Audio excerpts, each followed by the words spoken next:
Hello बच्चों। लो मैं फिर से आ गया। एक्सरसाइज 8.1 क्वेश्चन नंबर 6 के साथ।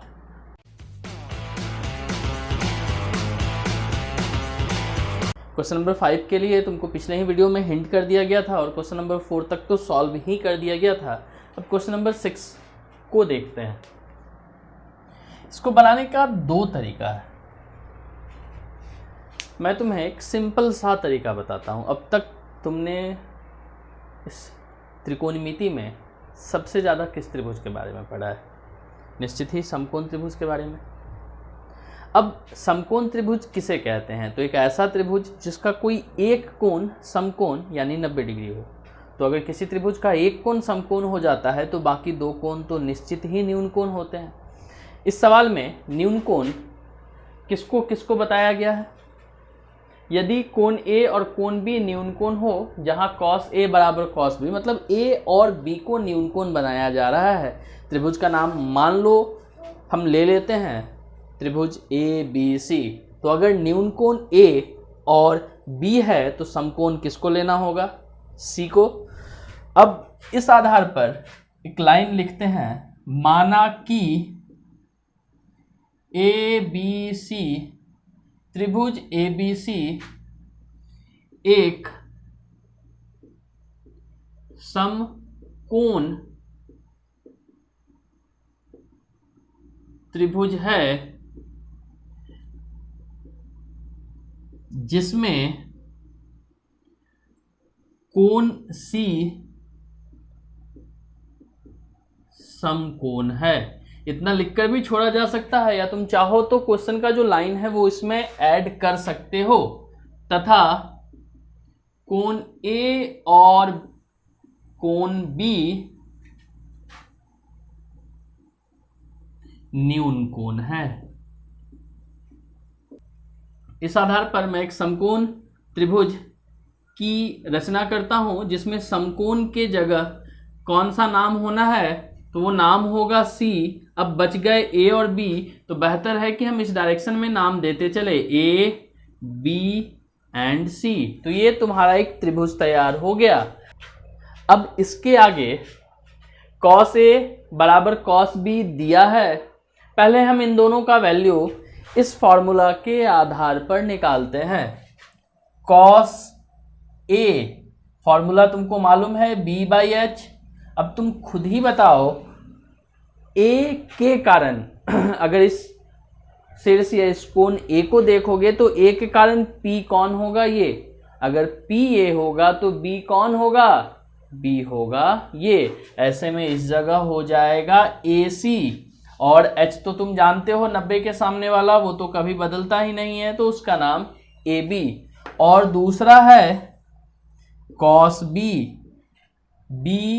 B/H फॉर्मूला है जो बदलेगा ही नहीं।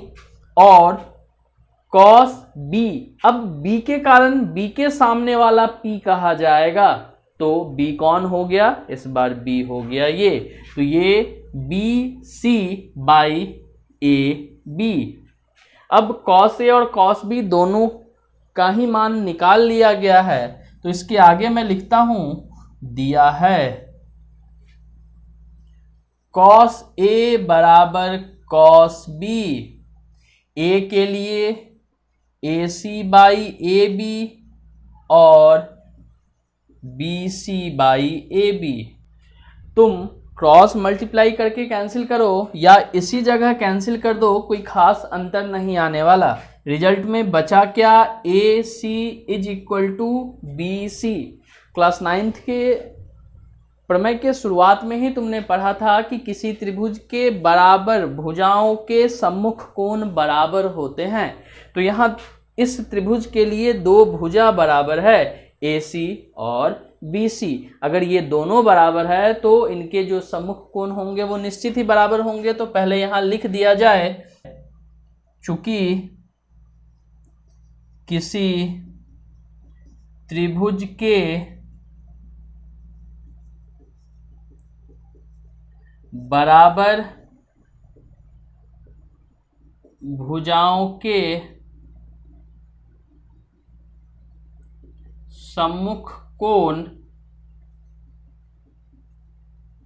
बराबर होते हैं। ये जगह के अभाव में लिख दिया गया है, इसलिए अब AC को देखिए, AC के सामने कौन सा कोण है? B, कोण B, और BC के सामने BC के सम्मुख कोण कौन है? A, तो कोण A। बस यही सिद्ध करना था, प्रमाणित या प्रूव्ड, आप जो लिखना चाहें। बच्चों आइए अब अगला क्वेश्चन देखते हैं। क्वेश्चन नंबर 7, यदि cot थीटा 7/8 हो तो इसका और इसका मान ज्ञात करें। तो आइए हल करते हैं। सबसे पहले तो दिया है cot थीटा 7/8 और आपको मालूम है cot थीटा B/P होता है। तो इस हिसाब से B बराबर 7 और P बराबर 8 हो गया। ऐसे में आपको निकालना होगा H। तो सबसे पहले H का कैलकुलेशन होगा, H P स्क्वायर, यहाँ फॉर्मूला भी लिखा गया है, P square plus B square. P square का मतलब हो गया 8 का स्क्वायर और यहाँ 7 का स्क्वायर, 64 प्लस 49। वैल्यू क्या हो जाएगा? 9 4 13, 6 4 10 और 1 11। अब इसका वर्गमूल तो निकलता नहीं है, ये ऐसे ही रह जाएगा। इस सूरत में जिन जिन त्रिकोणमितीय अनुपात टी रेशियोज का वैल्यू निकालना है, पहले उसको पता लगा लेते हैं। साइन थीटा फॉर्मूला होता है P/H। P पहले से दिया है और H का मान होगा √113।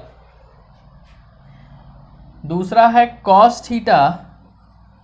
cos थीटा होता है B/H।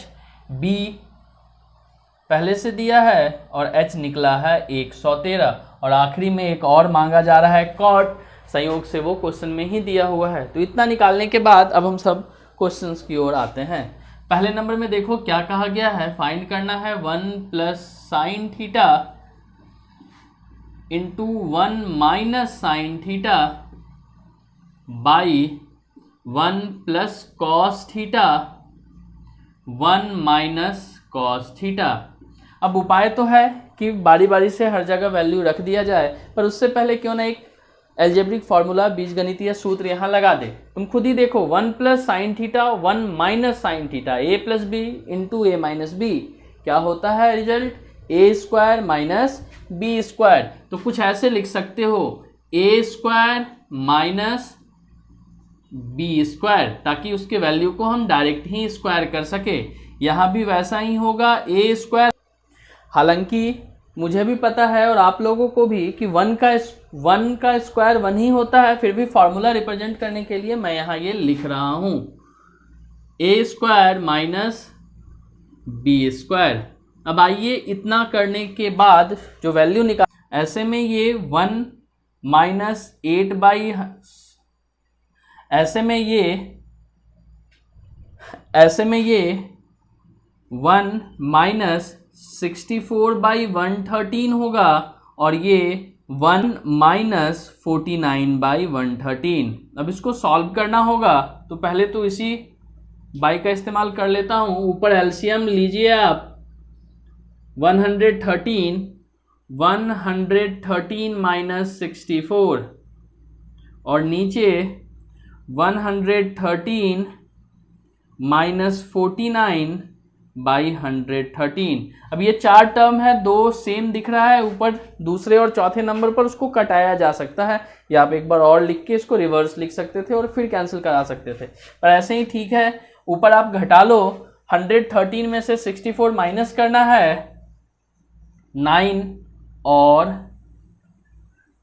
4 49, इस जगह 4 और 6, तो ये 49/64 आपके पहले क्वेश्चन का आंसर आ गया।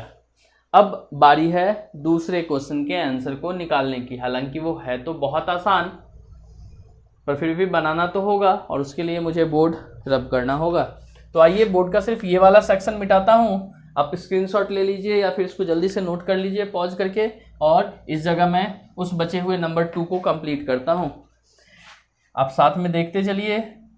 ये जो कॉट स्क्वायर थीटा है, इसका वही मतलब है जो कॉट थीटा का स्क्वायर होता है। होल स्क्वायर देने के लिए कॉट स्क्वायर थीटा और कॉट थीटा होल स्क्वायर एक ही मतलब होता है। अब आप देखिए, आपको तो कॉट थीटा का वैल्यू पहले से पता है, उसको यहाँ बस पुट कर देना है और फाइनली स्क्वायर कर देना है। तो ये आपका हो जाएगा 49/64, यानी पहले और दूसरे दोनों ही क्वेश्चन का आंसर जो आपके सामने आया वो बिल्कुल ही सेम था। तो आइए अब अगले क्वेश्चन की ओर चलते हैं। बच्चों, अब ये क्वेश्चन नंबर 8 है। इस क्वेश्चन में 3 cot A = 4 दिया गया है और कहता है जांच कीजिए इतना बराबर इतना है या नहीं। तो सबसे पहले तो इसकी मदद से ये जितने भी त्रिकोणमितीय अनुपात नजर आ रहे हैं उन सब का मान निकाल लेते हैं, उसके बाद जांच करेंगे सही है या नहीं। तो हल करने में दिया है 3 cot A = 4। ऐसे में आपको पता है cot A 4 और बाई 3 हो जाएगा।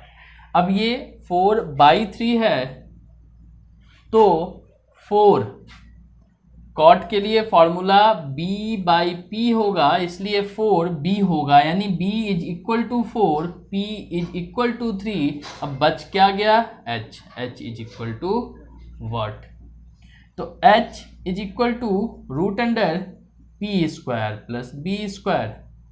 ऐसे में 3² + 4², 9, 16, 25 यानी 5। तो ये तो हो गया H का वैल्यू।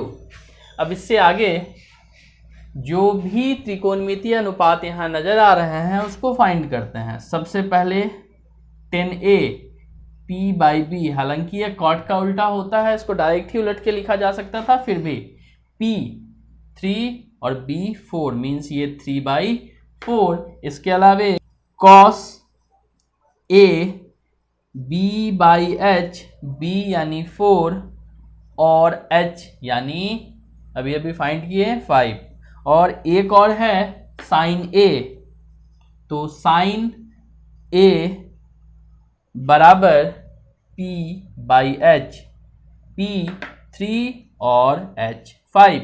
इस तरह आप सभी त्रिकोणमितीय अनुपात निकाल लिए। अब बारी है जांच करने की।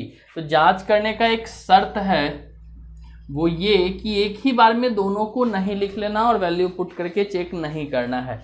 सबसे पहले जांच करने के लिए आपको लिखना होता है LHS, लेफ्ट हैंड साइड, यानी बायां पक्ष, बाएं हाथ की तरफ वाला जो भी समीकरण या जो भी पद लिखा होता है। तो 1 - 10² A by 1 + 10² A। 1 तो ठीक है, 10² A का मतलब है कि 10A के वैल्यू पर स्क्वायर लगा दिया जाए। 10A का वैल्यू है 3/4, मतलब 3/4 का स्क्वायर कर लिया जाए और साथ में 1 + 3/4 का वापस से स्क्वायर। अब 1 - 9/16 और बाई 1 + 9/16, अगर इस जगह ऊपर 16 - 9 एलसीएम लेने के बाद, तो यहाँ 16 + 9 एलसीएम के बाद ये 16 और ये 16 कैंसिल होगा और सॉल्व करो तो आपको पता चलेगा ये आ रहा है 7 और ये आ रहा है 25। तो ये तो आ गया LHS आपका 7/25। अब बारी है RHS की, पर RHS के लिए यहाँ उतना जगह मुनासिब नहीं है। चलिए वापस से इस हिस्से को मिटाता हूँ और यहाँ RHS को लेके आता हूँ। ये हिस्सा आपका मिट गया। इस जगह वापस से मैं RHS लिख रहा हूँ ऑर्डर आप देख लीजिएगा, लिखने के क्रम में इस तरह से नहीं लिख लेना है, थोड़ी सी समझदारी दिखाते हुए एक ऑर्डर में चलना है। इसके नीचे ही आप चलिए तो बेहतर होगा। RHS कॉस स्क्वायर ए माइनस साइन स्क्वायर ए। कॉस का वैल्यू आपने थोड़ी देर पहले ही निकाला था, वो वैल्यू क्या था याद है आपको? नहीं तो आप पीछे से कॉपी उलट के देख लीजिए। वो वैल्यू था 4/5 और साइन के लिए जो वैल्यू आया था वो था 3/5। हालांकि दोनों के पास स्क्वायर है तो ये स्क्वायर आपको यहां भी करना होगा।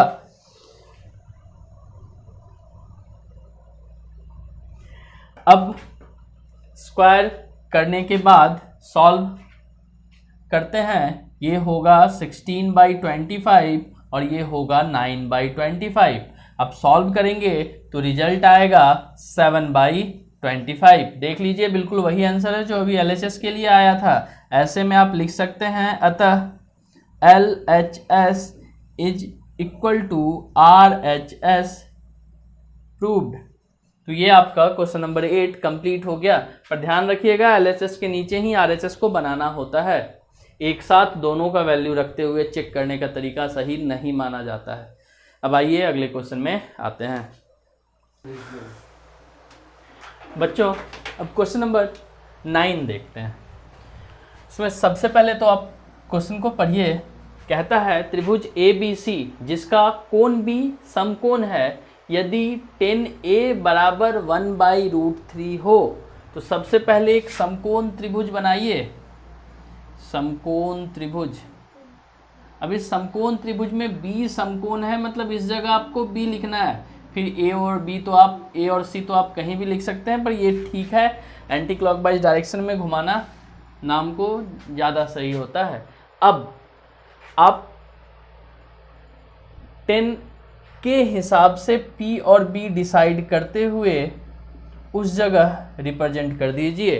10 का फॉर्मूला P/B यानी P हो गया 1 और A के हिसाब से देखेंगे तो ये आपका P है। P का वैल्यू हो गया 1 और B का वैल्यू हो गया √3। देख लीजिए 10A कह रहा है, A देख रहा हूँ, A के सामने वाली जो भुजा होगी वो P होगी, इसलिए P का वैल्यू इस जगह लिखा गया और B वाला वैल्यू यहाँ। अब बच गया H, वो फाइंड तो करना होगा। तो अगर AC निकालने की बात हो तो AC निकालने के लिए यानी H निकालने के लिए P² + B²। अब P के जगह BC² + AB² लिखिए या फिर AB² + BC² लिखिए। तो AB² यानी √3 का स्क्वायर और BC² यानी 1 का स्क्वायर। √3 का स्क्वायर 3, 1 का स्क्वायर 1 यानी ये हो गया 4 जिसका वैल्यू आना है 2। ऐसे में देखिए sine A, sine C, cos A और कॉस C जैसे टर्म्स मांगे जा रहे हैं तो पहले उनको निकाल लेते हैं। साइन A और कॉस A, साइन C और कॉस C। फॉर्मूला बदलता तो नहीं, P/H इसका और कॉस A के लिए B/H इसका। यहाँ भी P/H और B/H। आइए अब P, B और H की पहचान करते हैं। ये 2 यहाँ होगा। साइन A के हिसाब से ये P होना है तो P1 और H होना है ये तो 2। कॉस के हिसाब से ये B, कॉस A के कारण ये P है तो ये B हो गया √3 और H हो गया 2। साइन C, अब C के हिसाब से देखना होगा तो C के सामने की भुजा ये है यानी ये P है तो √3 और H बदलने वाला तो है नहीं। कॉस C के हिसाब से अगर ये P है, इस C कॉस C के कारण ये P है तो ये B होगा, ये 1 और बाई H के लिए 2। तो ये आपको sine A, cos A, sine C और कॉस C का वैल्यू मिल गया। अब इसको बारी बारी से पुट करके दोनों ही जो टर्म्स दिए जा रहे हैं, पद दिए जा रहे हैं, उसका आंसर निकाला जा सकता है। तो आप वीडियो को यहीं पॉज कीजिए और पहले इन दोनों जगहों पर वैल्यू को रख के कैलकुलेट कीजिए कि आंसर क्या आता है। फिर मैं बना रहा हूँ, उससे आप इसको मिला सकते हैं।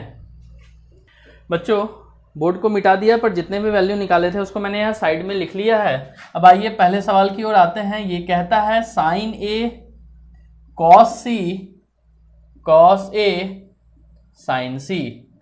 साइन ए का वैल्यू क्या आया था 1/2 और कॉस सी का वैल्यू क्या आया था 1/2।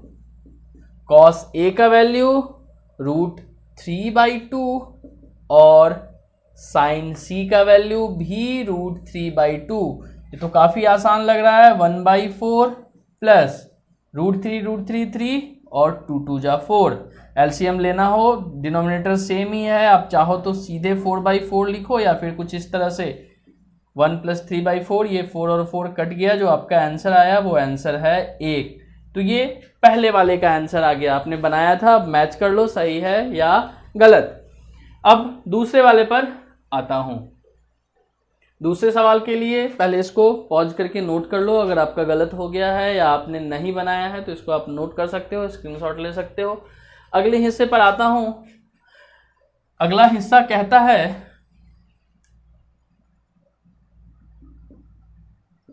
Cos A cos C minus sign A sign सी।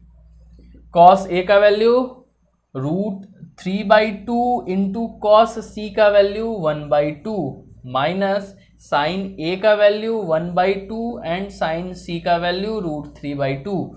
ये √3/4 माइनस √3/4 दोनों सेम ही है। या तो कह लो घट गए या फिर कह लो कट गए, रिजल्ट आ गया 0। तो क्वेश्चन नंबर 9 में जो ये दो अलग अलग पद दिए हुए थे, इन दोनों का आंसर आ गया। अब क्वेश्चन नंबर 10 बचता है, जो आखिरी क्वेश्चन है उसको बनाता हूँ। 11 नंबर चूंकि ट्रू और फॉल्स सत्य ढूंढने की है तो वो आप लोगों के लिए छोड़ दिया जाएगा। आइए आखिरी क्वेश्चन देखता हूँ। बच्चों देखिए, ये क्वेश्चन नंबर 10 आपके सामने आ गया है। क्वेश्चन कहता है त्रिभुज PQR में जिसका कोण समकोण है। तो पहले आप एक त्रिभुज बनाइए, फिर क्वेश्चन को आगे पढ़ते हैं। त्रिभुज PQR लिख तो दिया मैंने, संयोग से कह भी रहा है समकोण। कोण Q जो है वो समकोण है, तो Q यहाँ आ गया। बाकी P और R पोजीशन आप देख रहे हैं। इसमें PQ 5 सेंटीमीटर दिया है, पर इन दोनों के लिए कहता है PR + QR बराबर 25 सेंटीमीटर है। आइए अब इसको हल करने के लिए थोड़ा सा हिसाब किताब बैठाते हैं। तो PQ तो दे दिया है, PQ 5 सेंटीमीटर। इन दोनों में से दोनों का सम, दोनों का जोड़ 25 सेंटीमीटर दिया हुआ है, तो इन दोनों में से किसी एक को x मान लिया जाता है। तो इसको हम x ले लेते हैं। माना कि QR बराबर x, तो ऐसे में PR + x बराबर 25 सेंटीमीटर हो जाएगा, या फिर PR बराबर 25 - x सेंटीमीटर होगा। तो इस तरह ये आपका आ गया 25 - x सेंटीमीटर। अब यहाँ आपको समकोण त्रिभुज के तीनों भुजाओं के बीच का जो ये संबंध है वही लगाना होगा। आप h लिख के बनाइए या फिर बाकी तरीके से। तो यहाँ लिखा जा सकता है PR² यानी h का स्क्वायर = P² PQ² + QR²। आज तक जब भी मैंने फॉर्मूला लिखा हमेशा ये स्क्वायर उधर जाके रूट में बदला हुआ होता था, पर इस बार पहली बार ये रूट इधर आके स्क्वायर में है और स्क्वायर के फॉर्म में ही हमने फॉर्मूला को छोड़ दिया है। अब आप बताइए PR के बदले आप क्या रखने वाले हैं? निश्चित ही 25 - x का होल स्क्वायर। PQ दिया हुआ है 5 और QR पता चला लेट करके रखा है हमने x²। अब आइए इसको तो a - b के होल स्क्वायर के फॉर्म पर तोड़ना होगा। a² यानी 25 का स्क्वायर - 2ab 2ab + b²। इधर की कहानी तो समाप्त। अब इधर आइए, ये 5 का स्क्वायर 25 और ये x²। अगर आप समझदार हैं तो x² और x² दोनों तरफ कट जाएगा, क्योंकि साइन एक जैसा है। ऐसा मान लीजिए ये उधर जाके इसके साथ घट गया। जो रेस्ट बचता है 25 का स्क्वायर 25 का स्क्वायर 625 और माइनस 25 दूना 50, x बराबर 25। तो ये -50x मैं इधर छोड़ देता हूँ, दोनों में से किसी एक को उठा के ले जाना था, और ये 25 - 625 आप देखेंगे -50x इज इक्वल टू -600 आता है। ये माइनस और ये माइनस तो कैंसिल हो गया। अब जो रेस्ट बच रहे हैं उसको सॉल्व करना है, पर उसके लिए पहले आपको इतना को नोट कर लेना होगा, फिर मैं धीरे धीरे आगे बढ़ता हूँ। इसके आगे बढ़ने के लिए मैं इस जगह से बोर्ड मिटा रहा हूँ। वापस से देखिए x, ये हिस्सा इसलिए क्योंकि जब x का वैल्यू निकलेगा तो फिर ये निकालने में मदद मिलेगी। x इज इक्वल टू 600 और बाई 50, तो ये आपका आ गया 12। अगर x 12 आ गया तो आप QR पता लगा गए, ये हो गया 12 सेंटीमीटर। साथ में PR फाइंड करना है। PR is equal to 25 minus x centimetre, यानी 25 - 12 सेंटीमीटर, तो ये आपका हो गया 13 सेंटीमीटर। इसके बाद देख लीजिए P के आधार पर ही मांगा गया है, तो आइए पहले यहाँ वैल्यू लिख देते हैं 13 सेंटीमीटर एंड 12 सेंटीमीटर। अब आप साइन P की बात कीजिए, फॉर्मूला भले P/h होगा, साइन P के कारण इस बार ये P होगा और ये P होगा, तो इसका वैल्यू कितना है 12 और h 13, पहला आ गया। दूसरा cos P ये आपका B/h होना है, और चूंकि P दिया है, P के कारण ये P है, तो ये B होगा 5/13। और लास्ट 10P आपसे पूछा जा रहा है, फॉर्मूला P/B। अब बताइए P के कारण ये P है 12 और ये आपका B है 5। तो इस तरह से तीनों ही आंसर आपके आ गए और क्वेश्चन नंबर 10 भी कंप्लीट हो गया। मैंने कहा है क्वेश्चन नंबर 11 मैं नहीं बनाऊंगा, उसको आप पढ़कर समझ सकते हैं, ट्रू और फॉल्स बताना है। अब अगले वीडियो में हम सब इसके अगले एक्सरसाइज को और उससे जुड़े हुए कुछ कॉन्सेप्ट को समझेंगे। धन्यवाद।